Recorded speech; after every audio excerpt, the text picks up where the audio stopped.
আসসালামু আলাইকুম। এই যে দেখেন সৌদি আরবে রেস্তোরাঁ, এগুলোর নাম হচ্ছে রেস্তোরাঁ। এর বাংলা হচ্ছে রিসোর্ট। দেখতে পারতেছেন কত সুন্দর একটা রিসোর্ট। হ্যাঁ, এইখানে আমাদের মতো বাংলাদেশি এবং ইন্ডিয়ান অনেকেই কাজ করে। এইখানে সৌদিরা এসে মানে পিকনিকের মতো করে আরকি। তারা একদিন থাকে, তার সকালে আসলে রাতে চলে যায়। এটা হচ্ছে সুইমিং পুল, এই যে সামনে দেখতে পারতেছেন ওইটা একটা রুম। ঘরের ভিতরে। আর এটা হচ্ছে সুইমিং পুল।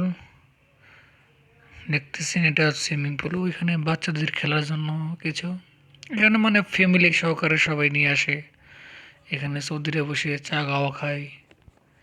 আর ওইটা একটা খেলার মাঠ, ছোটখাটো। ওইখানে একটা খেমা। এগুলো হচ্ছে সৌদি আরবের রেস্তোরাঁর কাজ, যাকে বাংলাতে বলা হয় রিসোর্ট। এখানে একজন মাস্রি কাজ করে।